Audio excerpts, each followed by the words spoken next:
प्यारे बच्चों, आज की क्लास में हम चुंबकीय क्षेत्र में आवेश की गति अथवा गतिमान आवेश पर लगने वाले बल के टॉपिक को कवर करेंगे। बेटा, मैं टॉपिक को एक बार फिर पढ़ देता हूं। चुंबकीय क्षेत्र में आवेश की गति अथवा गतिमान आवेश पर लगने वाले बल की गणना करेंगे। चुंबकीय क्षेत्र में आवेश की गति, बेटा ध्यान देना, यहां हम आवेश के बारे में पढ़ेंगे। किसके बारे में पढ़ेंगे? आवेश के बारे में। आवेश क्या है?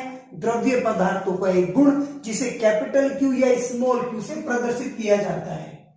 और इस आवेश की दो स्थितियां हैं, या ये आवेश दो प्रकार से पाया जाता है। एक तो ये आवेश स्थिर पाया जाता है, एक ये आवेश गतिशील या गतिमान पाया जाता है। जब आवेश स्थिर होता है तो ये विद्युत क्षेत्र उत्पन्न करता है, और जब आवेश गतिशील या गतिमान होता है तो ये विद्युत क्षेत्र के साथ साथ चुंबकीय क्षेत्र भी उत्पन्न करता है। और बेटा, स्थिर आवेश को जब विद्युत क्षेत्र में रखा जाता है तो विद्युत क्षेत्र स्थिर आवेश पर एक बल आरोपित करता है। उस बल को हम विद्युत बल कहते हैं। क्या कहते हैं? विद्युत बल। और जब गतिशील आवेश को विद्युत क्षेत्र में रखा जाता है तो भी विद्युत क्षेत्र इसके ऊपर एक बल आरोपित करता है, जिसे विद्युत बल कहते हैं। और जब गतिशील आवेश को चुंबकीय क्षेत्र में रखा जाता है तो चुंबकीय क्षेत्र भी इसके ऊपर एक बल आरोपित करता है, जिसे चुंबकीय बल कहते हैं। क्या कहते हैं? चुंबकीय बल। इस बात की पुष्टि लॉरेंज नामक वैज्ञानिक ने की, इसलिए इसे चुंबकीय बल के साथ साथ लॉरेंज बल भी कहते हैं। क्या कहते हैं? लॉरेंज बल। लॉरेंज बल किसे कहते हैं? चुंबकीय बल को। क्यों कहते हैं? क्योंकि ये बात जो मैंने अभी आप लोगों को बताई, इसकी पुष्टि किसने की? लॉरेंज नामक वैज्ञानिक ने, इसलिए इसे लॉरेंज बल भी कहते हैं। बेटा ध्यान दें आप लोग, यहां हम चुंबकीय क्षेत्र में आवेश की गति पर चर्चा करेंगे। तो मैंने अभी आप लोगों को बताया, जब कोई आवेश गति करे, और किसमें गति करे? चुंबकीय क्षेत्र में, तो चुंबकीय क्षेत्र उसके ऊपर क्या आरोपित करता है? चुंबकीय बल, जिसे हम लॉरेंज बल भी कहते हैं। तो यहां हम सर्वप्रथम चुंबकीय बल या लॉरेंज बल का मान ज्ञात करेंगे। और कब ज्ञात करेंगे? मान लो कोई कण स्मॉल क्यू आवेश से आवेशित है और बी चुंबकीय क्षेत्र में v वेग से चुंबकीय क्षेत्र B के साथ थीटा कोण बनाते हुए गतिशील है, तो चुंबकीय क्षेत्र स्मॉल q आवेश से आवेशित कण पर क्या आरोपित करेगा?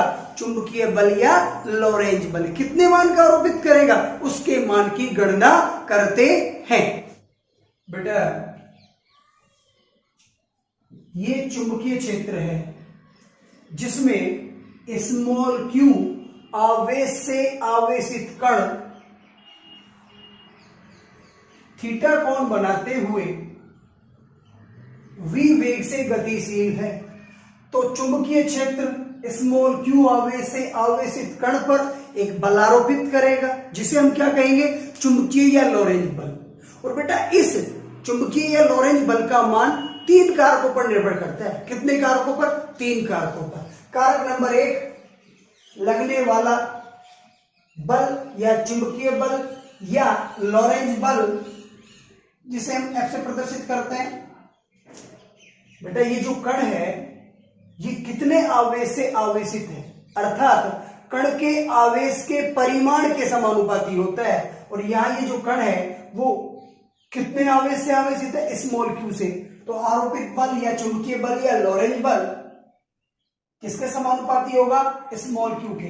कारक नंबर 2, आरोपित या चुंबकीय बल चुंबकीय क्षेत्र के परिमाण के भी समानुपाती होता है। यहाँ चुंबकीय क्षेत्र का परिमाण कितना है?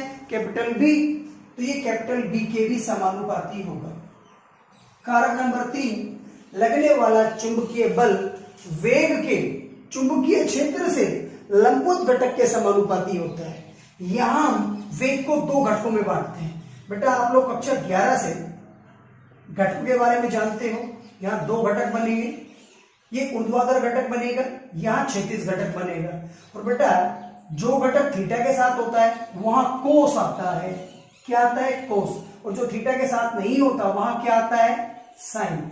चुंबकीय क्षेत्र के साथ वेग का लंबवत घटक कौन सा है बेटा, v sin थीटा। तो आरोपित बल या चुंबकीय बल या लॉरेंज बल चुंबकीय क्षेत्र से वेग के लंबवत घटक के समानुपाती होता है, अर्थात v sin थीटा के समानुपाती होगा। समीकरण नंबर 3। अब आप लोग सोच रहे होंगे सर आपने समीकरण 1, समीकरण 2, समीकरण 3 कहां से रखी। बेटा प्रयोगों से यह बात सिद्ध हुई कि आरोपित बल कण के आवेश के परिमाण के समानुपाती होता है। आरोपित बल जिसे चुंबकीय या लॉरेंज बल कहते हैं वो चुंबकीय क्षेत्र के परिमाण के समानुपाती होता है। आरोपित बल जिसे चुंबकीय या लॉरेंज बल कहते हैं वह चुंबकीय क्षेत्र से वेग के लंबवत घटक के समानुपाती होता है। ये बात प्रयोगों से सिद्ध की गई है। अब हम इन तीनों समीकरणों को सरल करें। हम लिखते हैं बेटा समीकरण 1, 2 व 3 से तीनों समीकरणों को जोड़ दो तो क्या आ जाएगा, F समानुपाती Q B V sin theta. यहां बेटा समानुपाती सिंपल हटेगा तो K आ जाएगा, तो F बराबर हो जाएगा K Q B V sin theta. यहां K बराबर समानुपाती नियतांक और जिसका बेटा एक मान होता है, जिसका मान कितना होता है 1, तो K की जगह 1 रखेंगे, बाकी का मान नेगेटिव। बेटा 1 को किसी भी राशि से गुणा करता है तो वही राशि आती है या नहीं आती है, तो F बराबर क्या आ गया Q B V sin theta. ये सूत्र बड़ा इंपॉर्टेंट है, आप लोग याद रखना। और ये किसका सूत्र आ गया, इस स्मॉल q आवेश से आवेशित कण पर चुंबकीय क्षेत्र ने जो बल आरोपित किया, कौन सा बल आरोपित किया, चुंबकीय बल या लॉरेंज बल। तो चुंबकीय बल या लॉरेंज बल का मान निकल के आ गया QBV sin थीटा। इसे सदिश रूप में लिख सकते हैं। तो सदिश रूप में कैसे आएगा, बल सदिश राशि है तो इसके ऊपर वेक्टर आ जाएगा। B और V चुंबकीय क्षेत्र और वेग सदिश राशि है तो V पर और B पर वेक्टर आ जाएगा। अब बेटा इन दोनों राशियों के मध्य सदिश गुणनफल होता है। कौन सा गुणनफल होता है, सदिश गुणनफल। आप लोग जानते हो सदिश गुणनफल क्या होता है। यदि A और B का सदिश गुणनफल हो तो क्या आएगा, AB sin थीटा।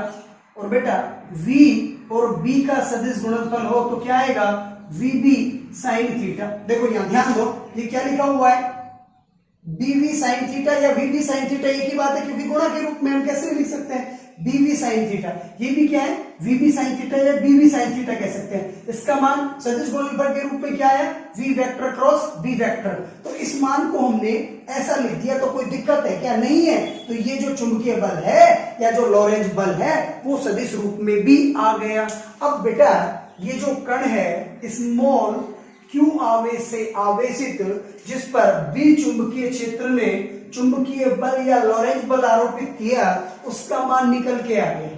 सदिश निरूपण वाला याद मत रखो, ये याद रखो, चुंबकीय बल का मान निकल के आ गया। क्लियर यहां तक। इस वीडियो में आप लोग सिर्फ चुंबकीय बल के मान तक ही पढ़ेंगे। नेक्स्ट जो वीडियो आएगा उसमें हम इसके ऊपर केस करेंगे। क्या करेंगे बेटा, केस। यहां तक आप लोगों को पूरा वीडियो समझ में आएगा। वीडियो को पूरा देखें, 100% क्लियर हो जाएगा। धन्यवाद।